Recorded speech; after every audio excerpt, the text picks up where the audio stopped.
Tudjátok, mi inspirál engem a legjobban? Amikor azt olvasom a kommentekben, hogy valakivel történt valami váratlan jó. Akár pénzügyileg, akár az élet más területén. Ilyenkor érzem igazán, hogy van értelme annak, amit csinálok. Ez a videó is azért készült, hogy minél többen megtapasztaljátok ezt a pozitív változást. De ahhoz, hogy ez nálad is működjön, mielőtt bármilyen affirmációs tartalmat hallgatnál, van egy dolog, amit érdemes tisztán látni. Mert sokszor nem a szövegen múlik, hanem azon, mi fut a háttérben bennünk. Mert ez a gyakorlatban úgy néz ki, hogy hallgatod, hogy bőség, pénz, könnyedség, siker, közben meg belül ott megy egy másik hang. Tudod, az a fura kis belső beszéd. Jó, jó, de nekem ez úgysem megy. Persze, neki könnyű. Nekem mindig nehezebb. Én miért nem vagyok ilyen? És ha ez a kettő egyszerre fut, akkor hiába mondod a szétmondatokat. Az egész olyan, mintha falnak beszélnél. Nálam például, és ezt most tényleg őszintén mondom, sok-sok évtizeden át az Irítség program működött.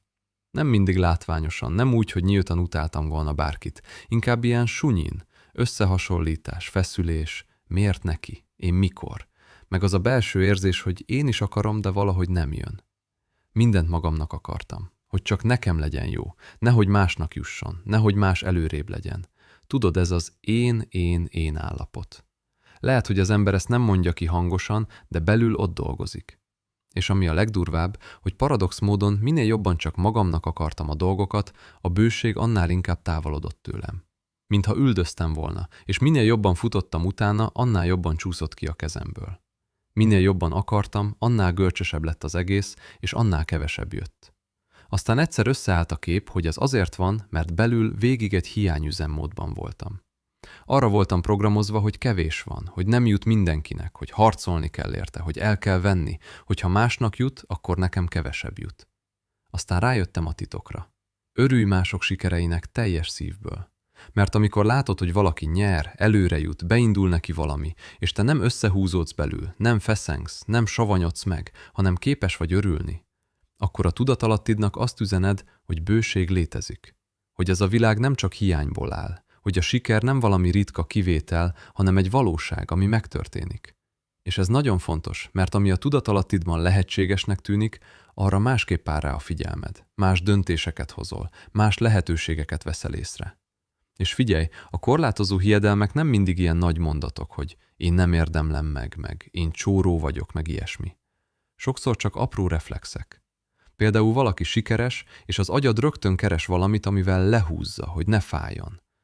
Biztos szerencséje volt. Biztos csal. Persze neki könnyű. Vagy valaki nyer, és benned megjelenik az a gondolat, hogy oké, de én mikor? És ez mind ugyanazt üzeni, hogy a bőség ritka, hogy nem biztonságos, hogy nem neked való. És amíg ez fut a háttérben, addig az affirmáció sokszor csak egy szép háttérzene, ami nem tud igazán mélyre menni. Viszont van itt még egy csapda, amit érdemes elkerülni, és ezt is a saját bőrömön figyeltem meg. Ne mondd el mindenkinek a vágyaidat. Komolyan. Én azt vettem észre, hogy amikor elkezdtem fűnek-fának elmesélni, hogy mit szeretnék meg, mi a célom meg, mire vágyom, mintha valahogy elpárolgott volna az egész. Mintha semmivé válna utána, vagy mintha megtörne az a belső tűz. Lehet, hogy ez csak nálam van így, de annyiszor tapasztaltam, hogy inkább levontam a következtetést. A vágyat, a tervet, a teremtést érdemes védeni, amíg erősödik benned. És persze van kivétel. Ha a párod, a társad veled egy hullámhosszon van, hisz benned, támogat és tényleg bőségben gondolkodik, akkor megoszthatod vele, mert az még rá is erősíthet. De ha olyan közegben vagy, ahol kinevetnek, lebeszélnek, lenéznek, vagy csak ilyen, hagyjuk már, vibe jön, akkor jobb, ha nem mesélsz róla. Amíg a célod még csak épül benned, addig nagyon könnyű kizökkenteni. A legtöbb ember csak a saját félelmeit önti rád, neked meg most nem erre van szükséged. Nálam a fordulópont ott volt, amikor elkezdtem tudatosan gyakorolni azt, hogy mások sikerére máshogy reagáljak. És nem fogom azt mondani, hogy elsőre mindig ment. Nem. Volt, hogy először csak megpróbáltam örülni. De ahogy csináltam, ahogy újra és újra visszahoztam magam ebbe az állapotba, egy idő után tényleg átkattant valami. Mert onnantól nem fenyegetés lett más sikere, hanem bizonyíték, hogy akkor ez létezik. És ha létezik, akkor nekem is lehetséges. A másik fontos felismerés, ami segített, az az adás ereje. Csak itt van egy nagyon fontos rész, amit sokan félreértenek. Mert ha úgy adsz, hogy na jó, adok, mert akkor majd visszakapom, az nem igazi adás. Az egy üzlet, alkudozás, számolgatás, és az érződik is. Még ha nem is mondod ki, belül ott van, hogy na oké, én most adtam, akkor jöhet a jutalom. Ez nem tiszta. Az igazi adás az, amikor szívből történik. Nem azért, hogy kapj, hanem mert természetes, mert jól esik, mert van benned bőségérzés, és abból adsz.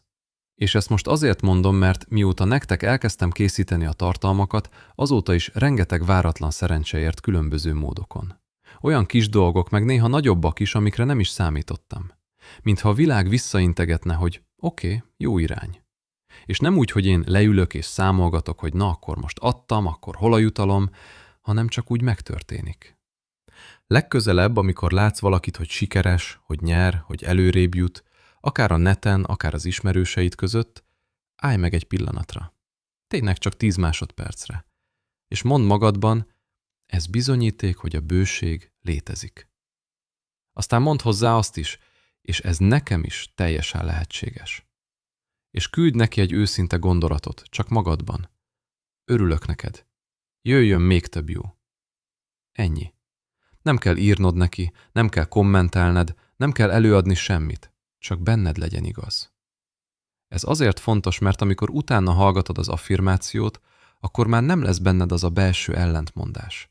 Nem az lesz, hogy mondod, hogy bőség, közben meg belül fut a hiányprogram, hanem szépen elkezd egy irányba menni a kettő.